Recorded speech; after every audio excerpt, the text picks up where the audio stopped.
Vamos então continuar a leitura do livro Brasil, Coração do Mundo, Pátria do Evangelho, livro que foi psicografado por Francisco Cândido Xavier e o espírito de Humberto de Campos, que nos relata todas essas passagens. Vamos lá. Capítulo 9. A restauração de Portugal. No primeiro quartel do século XVII, a situação de Portugal era de profunda decadência. Sob o reinado de Filipe de Espanha, príncipe apático e doente, que entregara a direção de todos os negócios ao Duque de Lerma. Os esplendores das conquistas portuguesas haviam desaparecido. Aquele povo minúsculo e heróico, cuja coragem acendera nova luz em todos os departamentos de trabalho do Ocidente, encontrava-se agora reduzido a quase penúria. Foi por esse tempo que Henrique de Sagres, o antigo Elio, mensageiro de Jesus, que levantara as energias portuguesas com sua escola de navegação, procurou o Senhor, tocado de compaixão e de angústia, a implorar a bênção de sua misericórdia para a nação, de que se tornara o gênio renovador. Mestre, diz ele compungidamente, venho pedir o vosso auxílio paternal para a terra portuguesa, cujas experiências amargas tocam agora ao auge das penosas provações coletivas. Humilhada e vencida, ela implora a vossa divina providência, através de minhas palavras, no sentido de lhe ser possível aproveitar as forças derradeiras para uma reorganização política e econômica que se possa esquivar de tão angustiosa situação. Eliu, replicou Jesus, sabes que a minha piedade não se reveste de excessivas exigências. Enviei-te a Portugal com o fim de lhe reerguer as energias, compensando os seus grandes esforços de povo humilde e laborioso. Infelizmente, apesar de suas grandes qualidades de coração, os portugueses não souberam corresponder à nossa expectativa, provocando eles próprios a situação em que se encontram pela fraqueza com que se entregaram à sinistra embriaguez da fortuna e da posse, depois de teres ajudado Vasco da Gama a franquear o caminho marítimo das Índias, as forças lusas, após receberem os favores da cidade de Calicut, ali regressaram, algum tempo mais tarde, para bombardeá-la, inundando-a num mar de crueldade e sangue. No Brasil, onde lançamos fundamentos da pátria do Evangelho, introduziram o tráfico de homens livres, forçando as falanges de Ismael a despender todos os esforços possíveis para que as ordens divinas não se subvertessem pelas iniquidades humanas. Em Lisboa, permitiram a entrada de terrível instituto de Inquisição, que comete no mundo todos os crimes em meu nome, que deveria ser para todas as criaturas um sinônimo de brandura e de amor? É verdade, Senhor, exclama Eliu, amargurado. Quando o primeiro português aprisionou nas Canárias alguns pobres africanos para vendê-los como escravos aos brancos da Europa, ordenei fossem imediatamente repatriados, enchendo-se meu coração de amargura, após tantos entusiasmos, nos períodos dos descobrimentos, quando eu vos confiava no restelo as lágrimas do meu reconhecimento, da minha esperança. Mas a grande pátria que me confiaste, Senhor, muito tem aprendido no caminho das experiências dolorosas. Nas suas cidades importantes, escasseiam os espíritos de eleição aptos à tarefa do governo. As nações ambiciosas se assenhoreiam de todas as suas possibilidades econômicas. Suas riquezas são pilhadas pela pirataria do século. Seu povo se acha esmagado pelos impostos, seus filhos abatidos e humilhados. Apiedai-vos, meu Jesus, de tanta miséria que nos enche o coração de infinita amargura. Permiti possamos restaurar-lhe as forças políticas, a fim de que ela cumpra as vossas determinações sábias e justas na terra do Evangelho. Essas experiências dolorosas, explicou-lhe o divino mestre, dotarão Portugal de novos sentimentos, acrisolando nele as concepções de brandura e de fraternidade, a fim que possa corresponder ao nosso esforço na edificação da pátria dos meus ensinamentos. Quais os elementos encarnados que utilizarás nessa restauração? Senhor, com o vosso apoio e com o vosso amparo, esperamos realizar essa reorganização buscando para o trono os descendentes de D. Afonso, primeiro duque de Bragança, que atualmente detém a maior fortuna portuguesa e em cuja casa vivem mais de 80.000 vassalos. Quanto ao vosso plano, constará de uma larga ação dos agrupamentos espirituais sob a minha direção, combinados com as falanges de Ismael, no sentido de intensificarmos o pensamento cristão em Portugal, projetando as mais nobres realizações no Brasil, disseminando-lhes entre os colonizadores, a fim de que as concepções de fraternidade se intensifiquem, cimentando as bases da pátria das vossas lições divinas. Nossos apelos se estenderão aos companheiros reencarnados, que se encontram nas cortes espanholas e nas selvas americanas, para levantarmos a bandeira de Ismael sobre todas as frontes como sublime legado do vosso coração compassivo e misericordioso. Sim, Eliú, retrucou Jesus bondoso, teu plano se realizará com a minha bênção, efetuando-se essa ação espiritual conforme a idealizas. Temos, no entanto, de considerar que os elementos a serem utilizados são os mais representativos, porém, não constituem os mais necessários. Não acho que a Casa de Bragança esteja preparada, espiritualmente, para a sublime realização. Todavia, somos obrigados igualmente a reconhecer que pesadas trevas invadem atualmente todas as atividades políticas da terra, e tu te esforçarás por ampará-la nos grandes deveres que assumirá neste e nos próximos séculos. Terás o cuidado de inspirá-la no propósito de se organizarem as precisas combinações com as outras nacionalidades do mundo, para que a pátria do Evangelho não sofra novos choques de raças, além dos agora já sofridos. Bem sabes que, enquanto os homens não se integrarem no conhecimento pleno da minha doutrina, de amor e de fraternidade, os tratados comerciais serão os necessários jogos de interesses a equilibrarem as ambições, o proveito dos setores da verdadeira evolução espiritual. Auxiliarei os teus empreendimentos com a minha misericórdia, pedindo a nosso Pai que se digne de guardar-nos sob o palio da sua bondade infinita. Henrique de Sagres organizou as suas falanges e em 1640 Portugal era restaurado, subindo ao trono D. João IV, chamado aos seus regalos e prazeres de Vila Viçosa para os cuidados do reino. Ao cabo de um período de lutas ferrenhas, a restauração se consolida na Batalha de Montijo, e a grande nação do Ocidente prossegue em seu labor abençoado por Jesus na formação da pátria do Cruzeiro. Sob orientação do mundo invisível, Portugal estabelece tratados comerciais entre eles, alguns como os de Meltem, me perdoem a pronúncia se estiver errada, que mais tarde se verificou ser ruinoso para a indústria portuguesa, mas colocava o Brasil a salvo de lutas com o poderio da Inglaterra. Toda uma nação espiritual se conjuga harmoniosamente nessa época, e as falanges de Ismael e de Eliú buscam no silêncio e na obscuridade o grande coração de Antônio Vieira, que se constitui poderoso organismo mediúnico para as revelações de suas verdades. Vieira toma posição ascendente na corte de D. João IV, e daí a algum tempo, contra a vontade do soberano, que desejava conservar a sua palavra de sabedoria e de amor junto a seu coração, o grande missionário embarca para o Brasil. Sua voz, saturada de suave magnetismo, ilumina todas as consciências, esclarecendo todos os corações.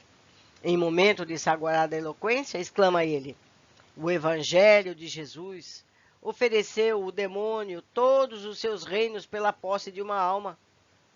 Mas, no Maranhão, não é necessário ao demônio tanta bolsa para comprá-las todas.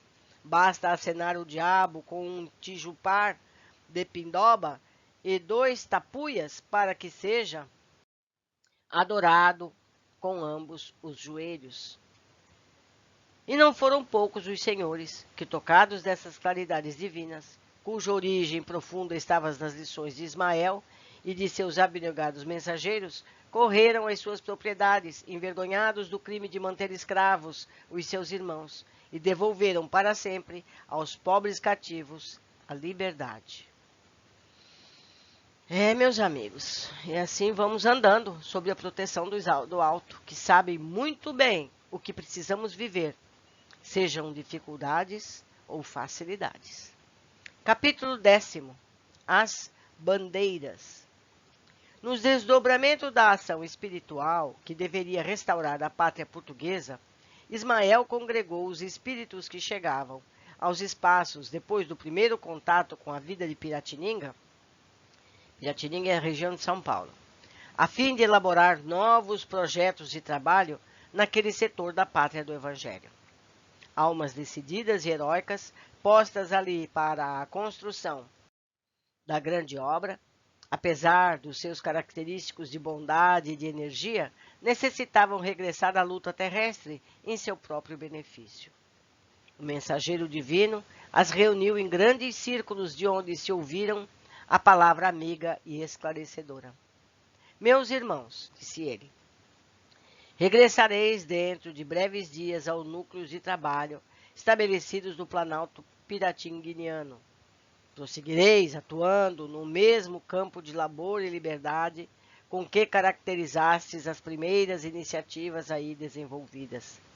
Agora, levareis mais longe a vossa coragem e o vosso heroísmo. Penetrareis o coração da terra do cruzeiro, rasgando as sombras de suas florestas imensuráveis.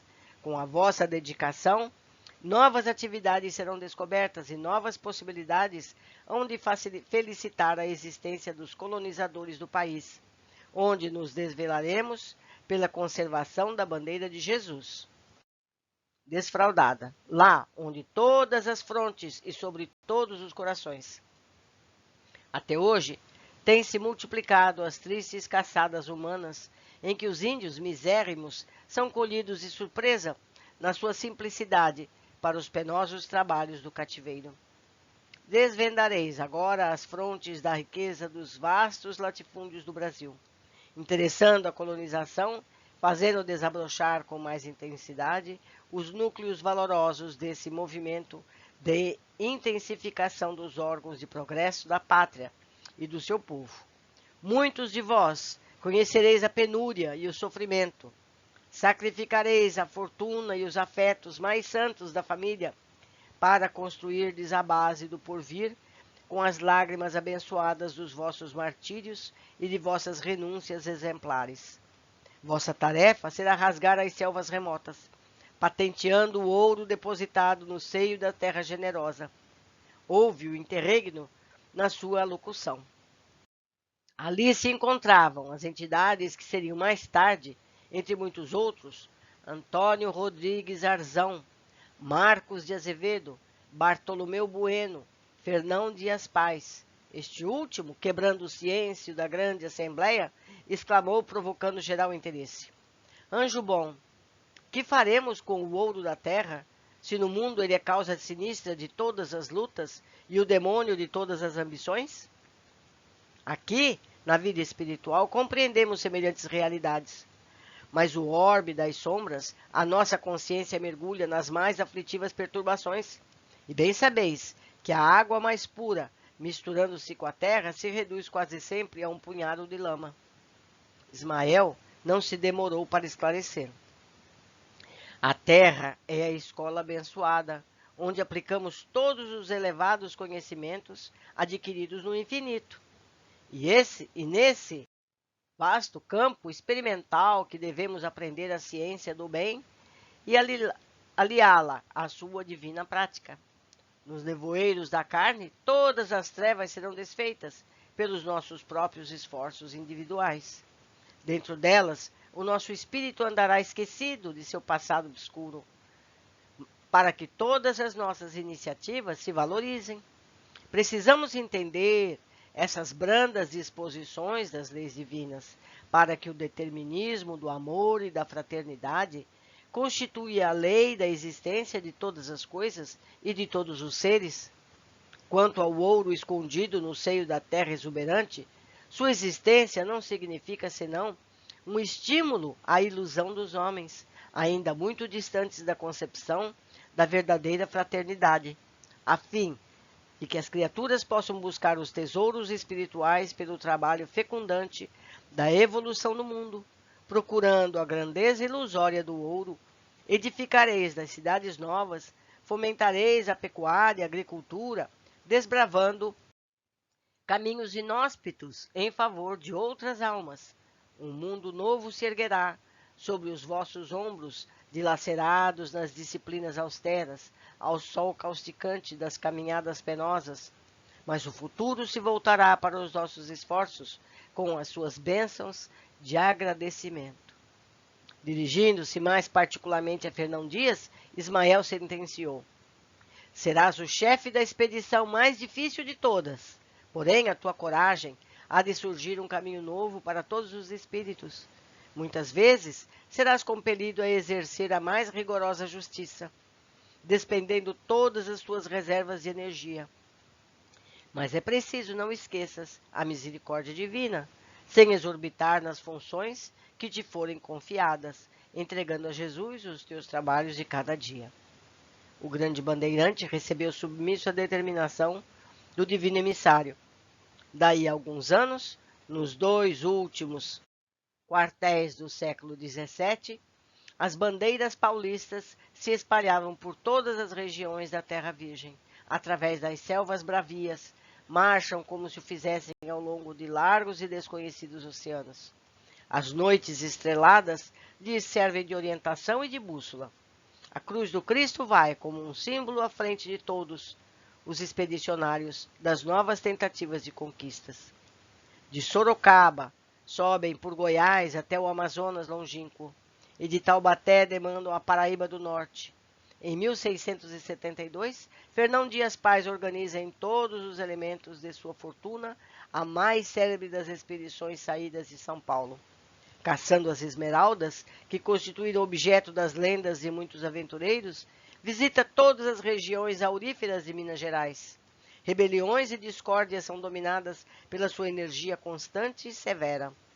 Para fortalecer a disciplina, o bandeirante audacioso manda enforcar o seu próprio filho, que participara da rebeldia geral, como escarmento dos companheiros, próximo à povoação de Sumidouro.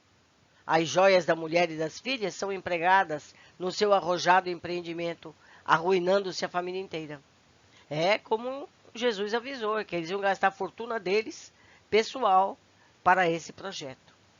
Fernão Dias, porém, segue em roteiro luminoso. Por onde passa com suas caravanas, florescem povoações asseadas e alegres. Seus pontos de contato com a terra paulista são os arraiais prósperos e fartos, que vai edificando nos caminhos desertos.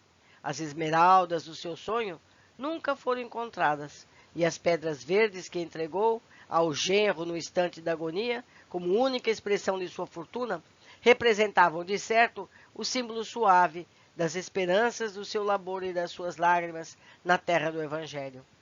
Próximo do local onde mandara enforcar o filho, nas margens do Rio das Velhas, o seu espírito de lutador se desprendeu igualmente do corpo exausto, e quando, no íntimo de seu coração, implorava a misericórdia do Altíssimo para o delito com que exorbitara as suas funções na terra, a voz de Ismael falou-lhe do infinito. Irmão, as quedas, como as suas experiências sombrias, constituirão os degraus do teu caminho para mais gloriosas ascensões espirituais. Atrás dos teus passos florescem cidades valorosas, no coração das matas virgens. E os que recebem os teus benefícios abençoam o teu esforço, a tua energia perseverante. A essas mesmas paragens, onde turvaste a consciência por um instante, levado pelos rigores da disciplina, voltarás com o teu filho, sob as asas cariciosas da fraternidade e do amor, a fim de reparardes o passado, cheio de tribulações e lutas incontáveis, porque no coração misericordioso de Deus repousam eternamente as luminosas esmeraldas da esperança e do amor que procuraste a vida inteira. Fernão Dias Paz abre os olhos materiais pela última vez. Uma lágrima pesada e branca lhe corre pelas faces emagrecidas, mas sobre o seu coração paira a benção caridosa da terra dourada das minas, e sentindo-se na posse das verdadeiras esmeraldas do seu grande sonho, o inclito batalhador regressa de novo à vida no infinito. Meus amigos, temos que viver essas dificuldades para aprendermos a sermos fraternos. Não é a culpa, não é a maceração que leva o homem à elevação. É o fato de reparar os erros do passado. É o que Fernão Dias terá a oportunidade em vidas futuras com relação ao seu filho. Terminamos mais um capítulo. Eu espero vocês em breve para continuarmos os nossos estudos. Abraços!